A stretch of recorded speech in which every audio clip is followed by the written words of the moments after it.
Good evening, and welcome to the March 15th, 2021 meeting of the Coeur d'Alene Parks and Recreation Commission. Melissa, would you get us started with the roll call, please? Commissioner Cranston. Here. Commissioner McDowell. Commissioner Lean. Here. Commissioner Tate. Here. Commissioner Hill. Here. Commissioner Wood. Commissioner Tenbrink. Thank you, Melissa. We have a quorum tonight, so we'll move on with the Pledge of Allegiance. And Jenny, if you will lead us, please. I pledge allegiance to the flag of the United States of America and to the republic for which it stands, one nation, under God, indivisible, with liberty and justice for all.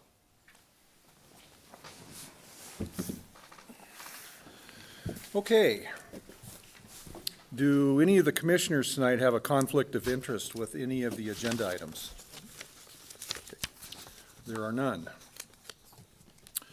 Well, the first order of business then, action item, would be the approval of the February 22nd, 2021 meeting minutes. Has everybody had a chance to review them? If there's no corrections, then I'd entertain a motion for approval. So moved. Second. Okay, motion's been made by Commissioner Tate, seconded by Commissioner Hill to approve the February 22nd, 2021 meeting minutes. All in favor? Aye. Any opposed? Okay, minutes are approved. Well, Bill, this brings us to your staff report. Well, I was gonna have it loaded, but let me give me a second here. Turns out it's not up.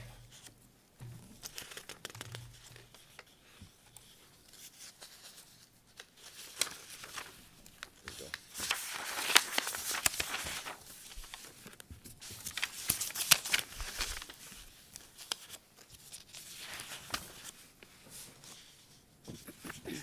Well, we had a lot going on this last week. We'll talk about the recreation stuff first. Our third and fourth grade boys and girls basketball program was all registered up. We had a pretty good turnout given the restrictions in which we were having to keep the numbers down. So that'll end up the end of this month.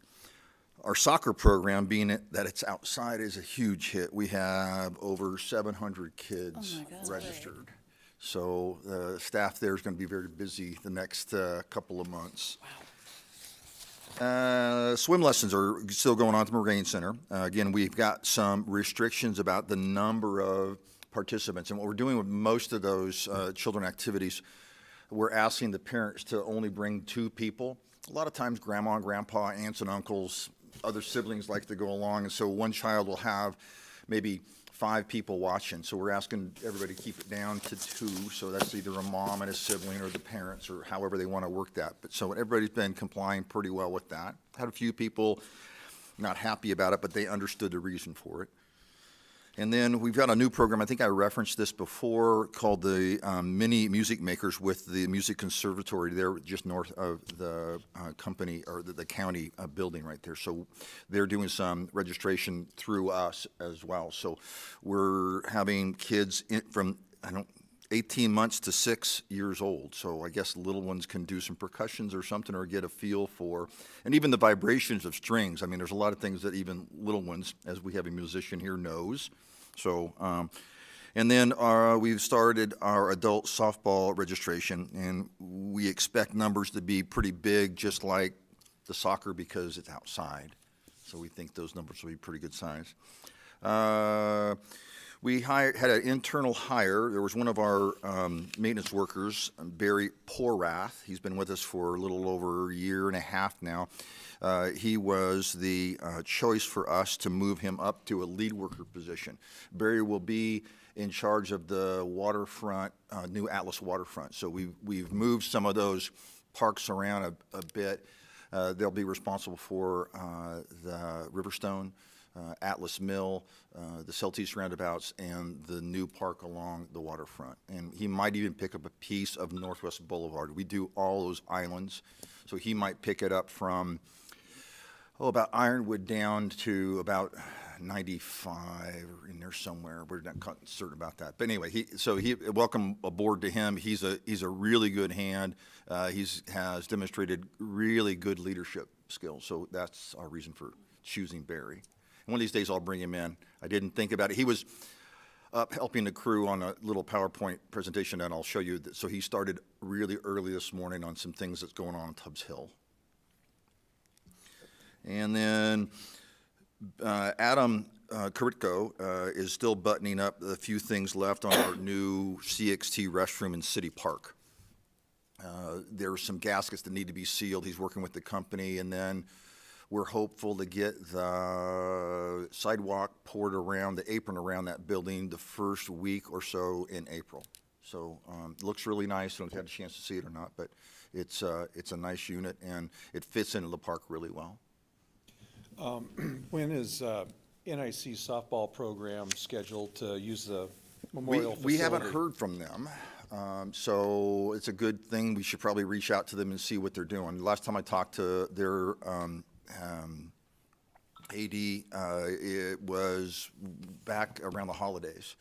So they haven't given us a schedule yet, but we're anticipating them to use it, and so we're hopeful to get that restroom facility up and running just right after the sidewalk. And so if they're starting sooner than that, we may have to do something different. And just kind of as a reminder to everybody, the CXT building you're referring to has a dressing room space for the softball team's use. Correct. So there's two for home team and visitors. And so I referenced the Tubbs Hill. As you know, I've talked a little bit about the windstorm damage that we had in all the parks, and Tubbs, as a single site, probably received the most damage. Monty's been up there. Nick, our urban forester, Barry Porath has been up there. We've got a team of about 8, excuse me. So you'll see some of the operation that we're doing here. So here's what happened, and so we are, 50 plus trees came down, and so what we're doing is we're gonna take those to the mill and receive some profit for those to help offset some of the costs we've had, and in fact, those monies will go into our parks capital improvement in the Tubbs Foundation, or the Tubbs line item for M&O in the future. So this is Steve Wolf. He's our mechanic for the city, and what you're seeing here is really a vault carrier. This is something that we use in the cemetery. And the idea of the vault carrier is it's got this beam that retracts and goes all the way towards the back, and it can pick up a vault. A vault is a concrete coffin holder, if you will. And so the coffin goes into this vault, and then the vault gets put into the ground. They're very heavy, the concrete vaults are. Jeff Erickson, our park superintendent, was, we don't use this very often. It's cumbersome. It's really, really, really slow to use. We've gotten very adept at slinging those grave boxes with some chain and strap on the front end of our loader. And so it's much quicker to do it this way. So this was sitting around. We use it on occasion, but not very often. So it was Jeff's idea, let's modify this. I think we can turn it into a log carrier. Oh. Because one of our things that we have done is we built a skid for the butt end of the log that would be on this metal skid that we would drag up the hill, kind of like on a little toboggan, go up and cable it up to the top of the road. That's okay, but he thought this might work better. And so we talked to Steve. Less impact on the hill. Yeah. And right here, it's got a tiller, so it actually has a transmission, and it walks along at just a few miles an hour, not very fast at all. And so it's slow. But it was Jeff's idea to go ahead and see if we could modify this in a way that it could become a log carrier. And so here's just, again, there's another shot of it and how the setup is. This beam slides back, and then there's, we'll see something here in a minute, how it actually sets up. And so this beam comes back, and then they can pick up a log. So we took this over to one of our shops where we had some trees down from the windstorm, and it worked really well. It was not a very long log, because the logs that we need that we're taking off tubs to have them taken in the mill are 16/8? 16, okay. And so we weren't certain about that length, how well it would work. So here is everybody in action. We purchased a new little stump, or a grinder, that is a chipper that goes on the back of a tractor. It's a PTO unit. And so we can chip up to 4 or 5 inch limbs with this one. Wow. And then any limbs that are bigger, what we'll do is we'll put those on that little skid I was telling you about, and we have loops on either side of it, so we can ratchet down and put a big stack of timber on that, limbs, and then take it up to the fire road, where our big chipper that can take a 10-inch limb or log can take care of it. We're blowing this back onto the hill just because it's pretty thin soils. So, is that you? No, I'm in the red up in the Up distance, here? cutting the trees up. Yeah. Yeah, so today we went out and hand cut all the green branches off of the logs that were too big and made a big pile, and chipped everything else up, and it carpeted that. It looks like green grass out there. So the idea, the reason to take care of this down debris is that this size limbs are perfect habitat for the beetle to lay a larva in. They can hatch from there, and then when they leave this pile, they go into a tree that's a healthy tree and infect that tree with the engraver beetle. Yeah. And so it's critical, the timing, to get this thing done, because we want to make the environment uninviting to the beetles, is what we're really trying to do here, as well as mitigate fire fuel. Is that you there, Monty in red? Yes, it is. All right, good man. So this is the idea. We're taking this stuff off. We're cutting these to length, and we're moving them with that. What was it? Jeff had a new name for the log carrier. Little Pete. Little Pete. All right. So again, here we are with that hopper, chipping that stuff up. These guys are getting ready to cut this to length and put it on that log carrier. And so now it can just be hauled right up to the fire road. We're stacking them along the fire road, and then the gentleman that has the logging truck has a self-loader. So he'll just reach off the side of the fire road, stack them on there, and we think we're going to get 5, maybe 6 runs out of this. We don't know exactly how many there are till we get into it. Is that your skid right there, Monty? Yes, it is. Yeah, so that's Works that. pretty good. We put teeth on it so it doesn't fall off. Yeah, so we put some teeth on it, some dogs, so that when it doesn't slip off. Again, another shot of the log here, how it's working, and it's working pretty well according to all the reports I'm getting. That's awesome. Here we're taking 2 logs. And then, yeah, so that's the destination up there, so they're working their way up that direction. And this gentleman here is Tom Meek. Tom was in the Army, and one of his jobs in the military was he was a vehicle recovery specialist. So this stuff for him is old hat. So he's the man in charge of winching and all the hand signals, and we have walkie-talkies, and so they have to communicate with Tom on the top because he can't see what's going on down below. That's the whole point. And then here's something we've done new. This is a wood miser. So these are logs that we have taken from down trees in the park that have been already cured from the last windstorm. And we are milling some of our own wood now, so we're going to be seeing benches in the parks made out of this material. In fact, we're working on the East Tubbs Park where we took down those motels. 2 of those, one of those 2, we're going to keep in our inventory as a pocket park. And in that, it's going to have a porta potty structure. We've already cut the beams to the dimensional lumber we need to build that. So we're real excited about this opportunity. We'll save some of those logs off of tubs if they're viable and they look like they're going to be good pieces to go ahead and, well, what we did too, along the seawall in City Park, you know where the arch is as you're coming in out of from the east to the west going in? We have those rock arches on either end of the park, right? So next to that, on a little knoll, we had a pretty good sized maple. And all of those trees that are that close proximity to the seawall are tagged and they're monitored because of their proximity to the seawall. If they should degrade or fall over, it would compromise the seawall. So this one was failing, and we knew it was failing, so we took it out before it failed, and it's something that we do and let the Army Corps of Engineers know that we're doing our stuff we're supposed to do to take care of the seawall. So that tree, we cut it down in length that we could have some benches made out of it, and it's cured up. We've already cut it, and so there's going to be some benches back at that site with this tree that failed there, so we're going to have a couple of benches in the area. We might have a plaque talking about what we've done and why we've done what we've done.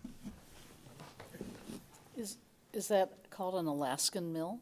Yeah, kind of. Yeah, it's a bandsaw type, and yeah, that's Larry Walter. Our Larry is a really good craftsman woodworker. He makes some really cool stuff, and we've got a lot of people on our staff that are really talented, and we certainly lean on that a little bit and let them get creative and do the things that they really enjoy doing. And Larry likes working with wood. That's cool. Yeah. Any questions for Bill? Bill, we're kind of getting into our spring sports season, and you mentioned both fairly large youth soccer sign up. We've got adult softball leagues getting ready to go. How are our facilities doing coming out of the winter, or softball fields, Memorial Field, and so on to accommodate? It's early. We haven't yet. We are starting to pressurize irrigation here pretty soon.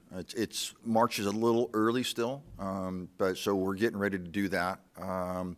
The fields themselves are in good shape. We won't know till we really turn on the irrigation and see what kind of things we've got to deal with. But usually we don't have too much breaks, but and getting on them is always a delicate balance because it turns out nice and then it starts to rain and then the fields are muddy and you can't get on them, and so it's typical spring here in North Idaho. But, and in fact, the event calendar is starting to fill up with events in the parks, not so much on the sports side, but we're getting more interest from people wanting to have tournaments, those sorts of things. So there's a lot of that discussion going on. We had a meeting today with the Chamber of Commerce about their 4th of July event that we're hoping that we can have this year. And that model is the same as we looked at last year, where they're going to bring in some small carnival rides, like smaller Ferris wheels and those sorts of things that we're going to put inside the park. And so make it, a little bit more activity there. We're talking about having them there. The 4th is on a Sunday, so they wanted to have it a 2-day event, which is, we can do that. The unfortunate part is that it's on the tail end. Ironman is out of the park that Monday, and they want to start setting up that weekend. So we'll make it work. We always do, but it'll be a very good event. Okay. Do you have any further information regarding the proposal to put cover at the stage at Riverstone? Yeah, I do, actually. Thank you. So Ally Shute with the Arts and Cultural Alliance has received some funding, and that'll come back to you next time we meet for naming rights for ICCU. They've donated $40,000 toward the project. She received from an anonymous donor today another $40,000. Oh. And so she is going to go to the Ignite board, and I'll be there on Wednesday to ask for the remainder of that. Ignite, the ask to Ignite was going to be that amount, but now that we have an anonymous donor, she's about where she needs to be. And so she's going to go to them on Wednesday and ask for a much lesser amount. And then we'll come back to you for the naming opportunity. If the other donor wants to be recognized, we'll certainly do that. But they don't seem to be all that interested in being known as a philanthropist. They just like doing this. So that I'll work those details out and have that for you by next month. Okay. So as you saw in the paper, they call it affectionately the frying pan. And so I think you've played there and you thought it was pretty hot. So anyway, it'll be a good thing. We'll be involved in a lot of the installation and obviously the M&O of the sales themselves. Okay. Anything else for Bill? Thank you, Bill. Do any of the commissioners tonight have any comments or announcements? Okay. Are there any public comments tonight for the commission that aren't attached to an agenda item? Nope. Okay, that's going to bring us to our first action item tonight then, the Pedestrian and Bicycle Committee bylaws. I'll go ahead and read the staff report. The decision point tonight, whether the Parks and Recreation Commission will recommend to City Council to adopt the changes to the Ped Bike City Code and adopt the Ped Bike Committee bylaws. History. The Coeur d'Alene Pedestrian and Bicycle Committee was created by city ordinance in 2003. At the time, the committee was composed of 15 members, and those members were assigned the duty of making recommendations to the City Council regarding improvements to bicycling and pedestrian facilities in the city.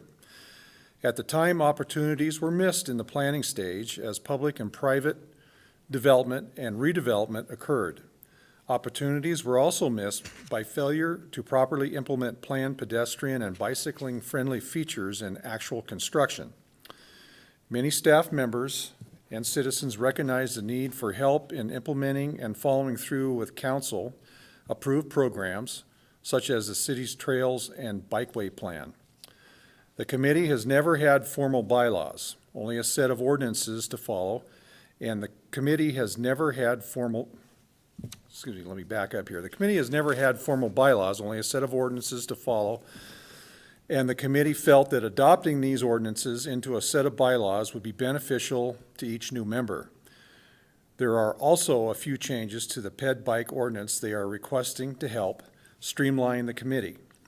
The first item is to change the number of members from 15 to a minimum of 8 members and a maximum of 12 members.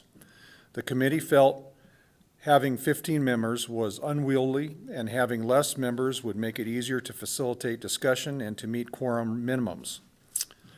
The second change would be to designate one of the general public representatives to a water access community representative, as water trails will soon be added to the trail system.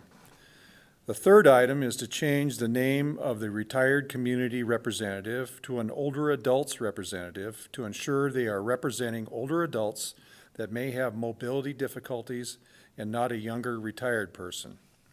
The final change is adding a section regarding subcommittees and ad hoc committees into the ordinance, as these are useful tools into deeper discussions and actions regarding specific Ped Bike issues. Financial analysis.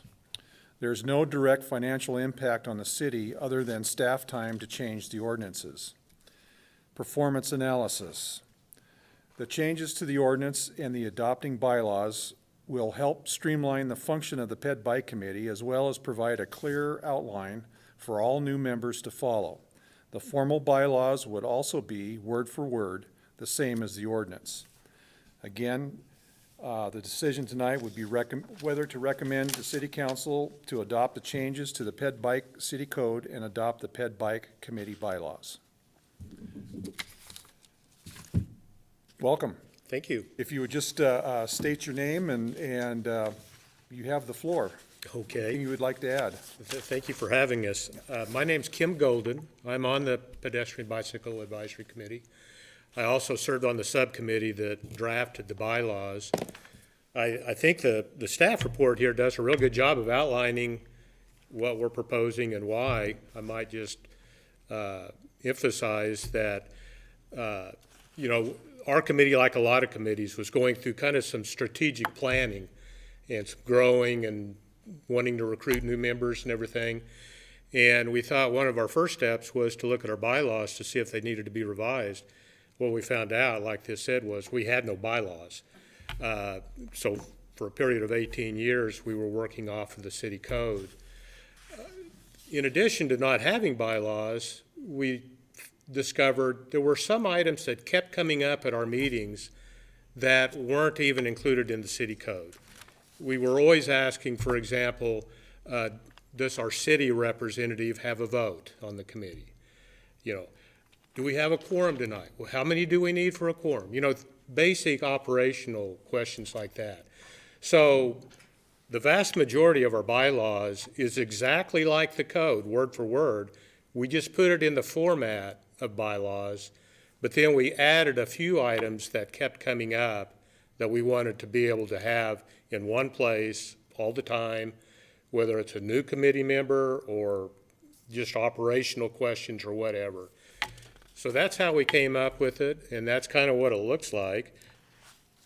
We do have a couple of those changes that are outlined here, like our numbers, asking for those to be decreased in a range instead of a hard and fast 15 members. We were always having to struggle to keep 15 members. That's a lot of folks to get to a meeting to have a quorum. So that's probably the biggest change. The roles and responsibilities haven't changed. They're attached to the bylaws. They're exactly like they have been probably since day one, 18 years ago. So anyway, I don't want to take a lot of your time rambling on. If you have any questions, I'll try to answer them. What is your current committee member numbers? 9. Okay. Any questions? I think, unless you have something to highlight that wasn't mentioned in the staff report. I don't think so. Think of anything afterwards that we need to emphasize? We can talk a little bit about the subcommittees. Okay.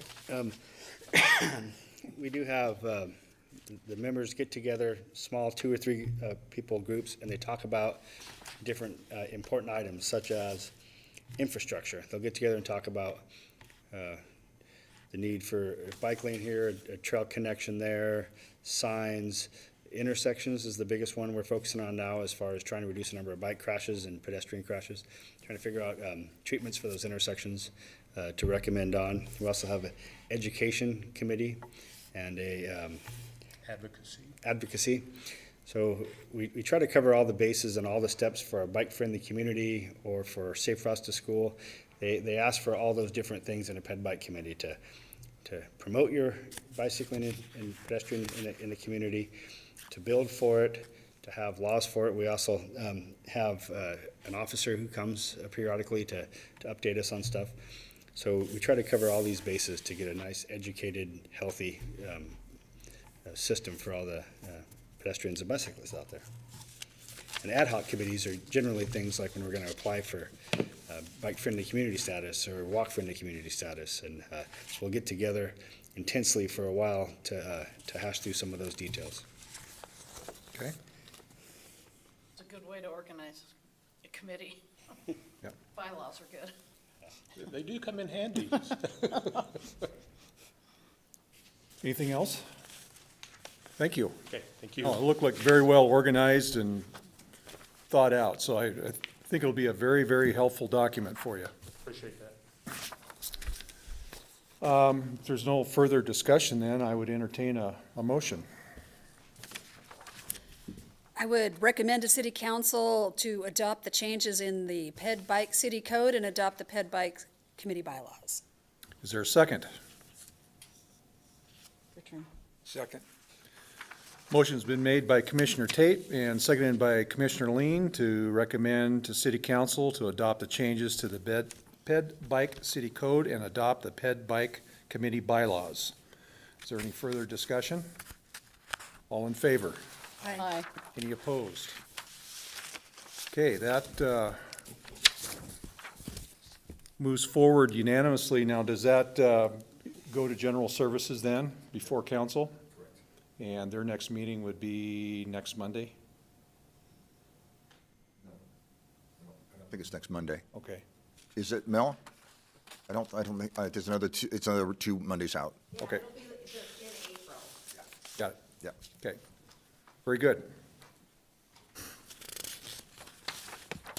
Okay, our next item is the Independence Point concession. This is also an action item. The decision tonight would be, should the commission recommend to General Services Committee the food concession agreement with the Bowie LLC for the 2021, 2022, and 2023 seasons at Independence Point. History. We've had a vendor at this location for 25-plus years, and the previous vendor was unable to continue at this site. We advertised a request for proposals on February 2nd and conducted an on-site meeting February 9th with interested vendors. The responses to the RFP were due on March 2nd. Scott Cranston, Jeff Erickson, and Bill Greenwood independently scored the submissions based on the criteria contained within the RFP. We then met on October 10th to tally scores to provide a recommendation. The Bowie LLC obtained the highest score. Financial analysis. The fee for the agreement will be $9,000 for the first year, with an annual consumer price index increase for the second and third years of this agreement. Payment shall be made before April 15th for each year, with the payment being made to the City Parks and Recreation Department. The fee will be deposited into the Parks Capital Improvement Fund. Performance analysis. The food vendor provides a service to the public that the city does not provide. It is in a good location that is well-known and visible to daily park visitors and new visitors. The decision again tonight is what the commission should recommend to the city services, or the General Services Commission. The food concession agreement with the Bowie LLC for the 2021, 2022, and 2023 seasons at Independence Point. Bill, do you have anything to add? Maybe talk about the process a little bit and. Well, you know, the staff report touched upon it a bit. As you said, we all scored these independently of one another when we got them. None of our, well, for example, my scoring, the Bowie tied with another vendor in my scoring. They both had 92, but with your input and Jeff's input independently, when they all added them up, the Bowie ended up becoming the top score by only, I think, 12 or 15 points in or something like that. So, yeah, it was a good process. There were, the Bowie really put together a well-done packet. It was easy to follow. They actually addressed and touched on all the things that we asked for as far as giving what we needed to hear in the RFP. And the RFP, and I'll say this too, the Bowie was not the highest in the fee structure. It wasn't always about the money. It was really about performance. And when I had fielded calls from some of the folks asking questions about the process, I said, you should look at this in a way that it's almost like a job interview. You're going to tell us, you're going to sell us on why you're the best person for this position, or in this case, the best vendor for this location. And so that always seemed to make sense to everybody that I spoke with on the phone, and that's how it was scored. And go ahead. I'm curious, is this lease at Independence Point separate from their lease at the Harbor House? Correct. Yeah. And I'd just like to add again, with the three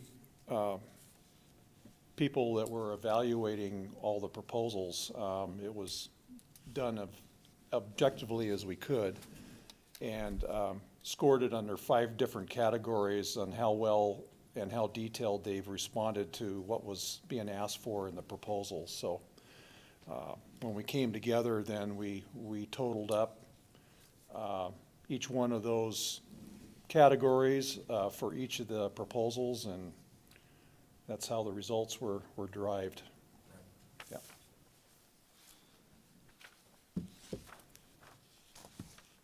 So are there any questions? I don't think we've got any of the details of, to share of, what, they had things like proposed menus and kind of their approach to the,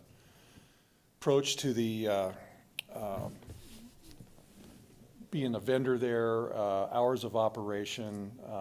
There was quite a bit of detail that was covered in the proposals. Right, it asked for, experience, their process about what their employees are gonna look like, what, how are they gonna present themselves, how many years have they been doing this sort of thing. We asked for a menu, we asked for fee, and each one of those 5 categories had a number that was different for each one of them, that all totaled to 100 points. And that's how it all played out. And so, yeah, I enjoyed the process. Like you and I joked, I don't think I would want Jeff scoring me. He was a little bit more, his numbers were much lower than mine when I was scoring those. But nonetheless, it made it good because there were 3 independent people looking at these. And as I said, there was another vendor that they scored the same amount as did the Bowie. Is it an area where they would be cooking, or is it prepared? So the old location, we've put in a better power source and a better water supply. The power source was at grade before in a box. We've got it up on a pedestal, and we've got a better domestic supply that's hard piped over there now. So hopefully, so the pad is there now, and so it'll be a truck or a trailer they'll stay there, and they'll cook and prep some food off-site and some food on-site. There'll be a combination of on-site preparation and pre-prepared food and beverage there.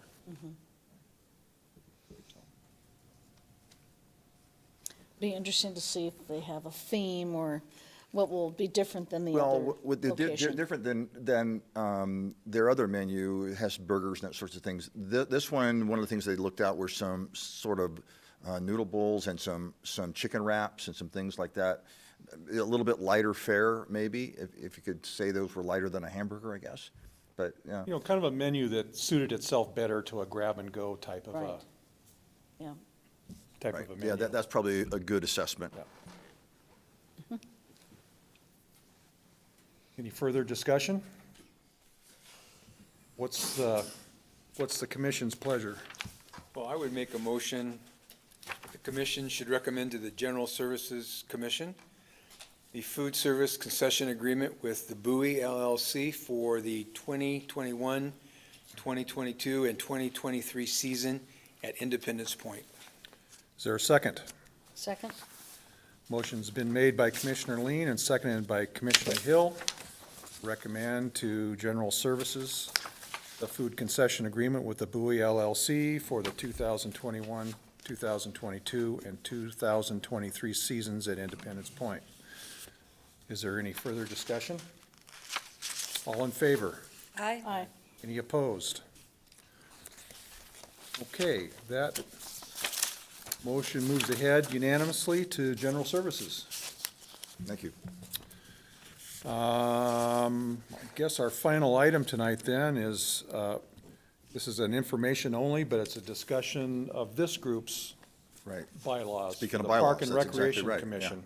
So Mel has sent you some changes to, our proposed changes to the bylaws, given the difficulty we have sometimes in the summer getting a quorum. Our student representatives aren't always as readily available as they are during the school season. So we want to change that a little bit. So I just want to bring you your attention to it so you can become aware of it. Give me some feedback on what you're thinking on that is, and then we'll draft a staff report. It'll come back to you next time as an action item at the next time we meet. One of the things I might mention, kind of based on the draft we have before us right now, is that your suggestion was, it's written, the Parks, Recreation, and Cemetery Commission is hereby established. The commission is an advisory group who will consist of 6 members with the following makeup. You mentioned a preferred but not required representative of the community education who was or is either a member of the school board or an administrative staff person. The second would be our high school student, ages 14 to 18, who attends school into School District 271. This student member would not be part of the voting quorum. And then a member of city council that would be the liaison to this group, and then 3 residents of the city. What I would suggest, as we're consisted of now, it should be a 7-member commission in my group, so that you have 7 members that would constitute a quorum of 4. So you've got the odd number of commission members. So I guess I would recommend modifying the draft so that Part A reads 7 members.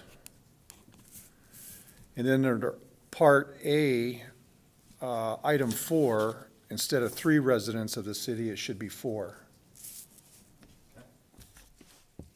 And I guess I would ask the other commissioners here to kind of weigh in on that. Well, I mean, I'm just throwing this at you, so if you want to set on this, just email me some Yeah. as you work through it. Oh, sorry. Like I said, you just look this over and through an emails if you haven't had an opportunity to review them, set on them, think about them a little bit, and then we'll communicate back and forth and see how that will work out.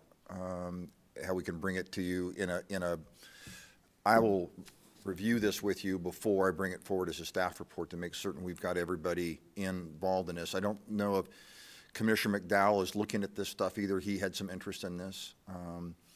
I know Christie had Commissioner Wood has some interest in this. So I think Mike said he's going to be back for April. I don't know.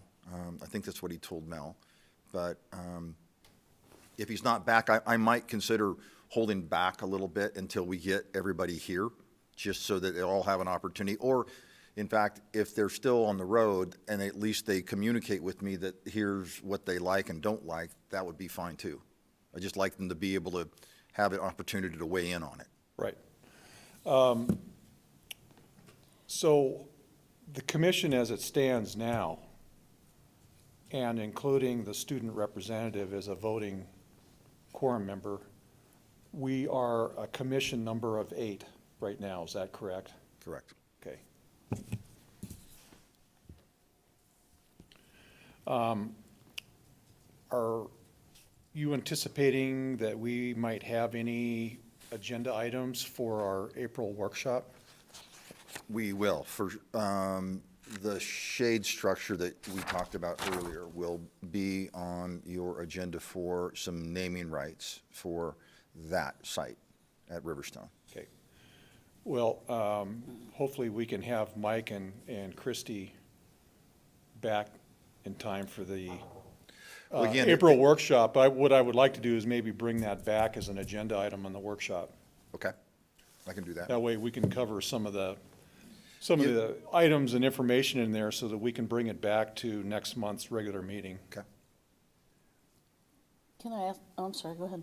I was going to ask, in a workshop, I don't know wherever it would be appropriate, I'd love to kind of keep up on what's happening with that Sherman Park potential.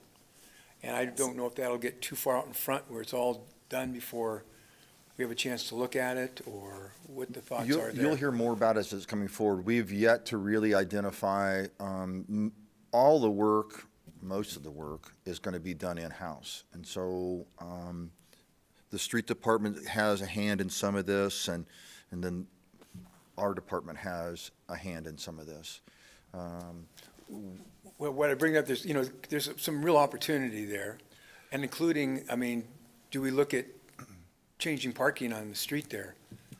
So since we had a workshop, we included your observations into that design. Okay. Additionally, we've included diagonal parking off the alley in that design. Okay. So we were going to put some parking along 17th Street, but that had a problem when it impeded the ADA access off of the corner to where the porta potty structure is going to go in that southeast corner in the alley. Okay. So it looks, we've got a really funky, clunky overview that we just did and kind of drew it. And I can share that with you guys, but I have not even shared that with council yet. And so we'll have to Sure, get sure. further along to make certain everybody agrees with what our brainstorming has been Gotcha. with you and with all the players that are looking at this, including Todd Fusair and then Chris Rosalie's been involved, as well as Hillary Anderson. So we've all been looking at it and Sounds coming terrific. up with ideas Okay. and what we're going to do with power and trees and maybe some Avista lighting, that kind of thing. Sounds great. Okay. Bridget? I just wanted maybe some clarification back on the bylaws and the quorum and members. So we have 2 high school representatives? Well, there are 2, but one is an alternate or a second, really, when one is not available. Yeah. So the idea with the student rep and the alternate, one of them participates in a commission meeting. Right. Not both, right? Oh, I see. Okay, and then, right now, we have an open position, is that Correct. correct? And that's what is making our 8? Correct. Yeah, Christy Wood became the council liaison. Right. And so the position or chair that she occupied before becoming a council member has not been replaced. Are you proposing to replace that, or, Yes. Or reduce? then that will give us, Well, right now, under an 8-member commission, we're required to have A majority. 5 Right, for a quorum.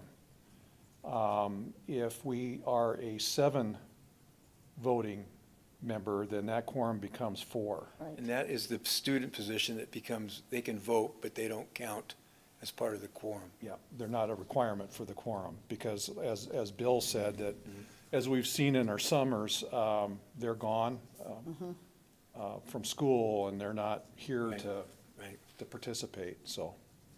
That's Good idea. kind of really what we want to thought. focus in, and I think that's what's really created the desire to revisit our bylaws, so we're not running into that issue on a seasonal basis. And then, I guess just to explain, there's 4 of us here tonight. However, for quorums, we have a vacant position, so we're currently only 7 as it is now. Right. Yeah, we're operating with what we have. Yeah. And being operated in that respect, it just, this dovetails into that action real easily. Bill, have you had any discussion with the mayor regarding recommendations or filling this position, or is that coming from us? Because I know we haven't had the opportunity, kind of given this last year, we haven't advertised it.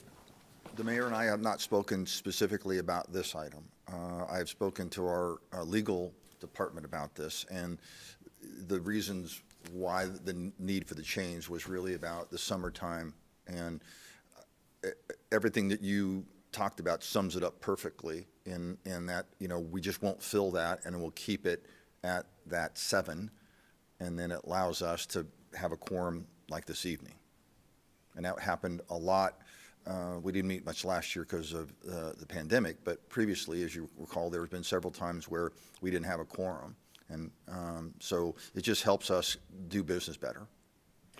Well, probably the next step then is kind of get into the detail of this at our next workshop, come with a final draft to our next regular monthly meeting next month, and then forward that recommendation on to council, whatever the resolution on that draft is. And then at that point, if there's still a vacant position, we should probably, get the advertisement out there that we're looking to fill a position and to receive resumes, I guess. We'll talk more through that, yes. Applications, once we're certain what the number of members will be. Right, but if we keep the current course, we wouldn't fill that position. Is that correct? Yeah, I'm a little confused by Well, the number of 6. Right now, we're 8 members, including the student rep. With one not one filled. vacancy. Including a vacancy. Well, That's including the vacancy. Correct. That's what our Yeah, commission our is allowed to operating have is, is 8 right. people with the student Okay. rep. So two things, what we're wanting to do is, I think, to get to 7 commission members that vote for quorum requirements, and the student rep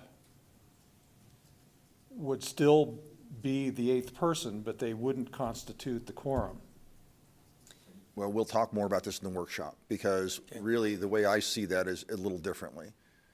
And we can talk Yeah. how that would work, but if we didn't fill the vacancy, we would have the same circumstance right now. And even if we, there was some, I have to get back with legal, there was some concern about having them a voting member that didn't carry any weight for the student. And so it devalues, really, Right. their participation. And so it was important to allow for that still to take place. But again, I think we should talk more about this after I talk to legal again and in our workshop and chew through it a little more. I would just add, I happen to be on the NIC Alumni Board. We face the exact same issue. Okay. Where we have a student representative. Right. And they're not around in the summertime. Right. Right. And so we're facing the same issue. It's, Right. you do want to value students, but whether they can make that commitment to be here during the summertime, because a lot of the ones we get, they're seniors, they're Right. maybe even off to college, and it's just, Well, even if they were here, for example, what happens is if they're going off to college, they're usually bugging out in August. Right. And we don't get a reappointment, we get submissions in September, and then it isn't until October that there's a recommendation that moves forward from the mayor and council. So even if it was the way it is, we have this lapse of almost 3 months when they're going off to college. I guess personally, I would hate to see that the number of the members gets reduced here, because I think there's some value to those, the current member numbers, because you're gonna get those diverse points of view and contributions to a commission like ours. So I'd hate to lose a member, and its value to the commission. Okay. But also, you have to kind of determine who the voting members will be for that quorum, and typically, I think you want it to have kind of an odd number. Chairman's only going to vote in a tie-breaking situation, so if it's 6 voting members, that situation's never going to occur, because only 5 are going to be voting on an issue or a recommendation. So these are kind of we're going to have to go through the numbers here and see what's going to work the best. But I'd hate to see the number of members reduced from what we have now. All right? Just for the value of having different perspectives and backgrounds that have contributed greatly to the committee. This is worthy of more discussion, that's for sure.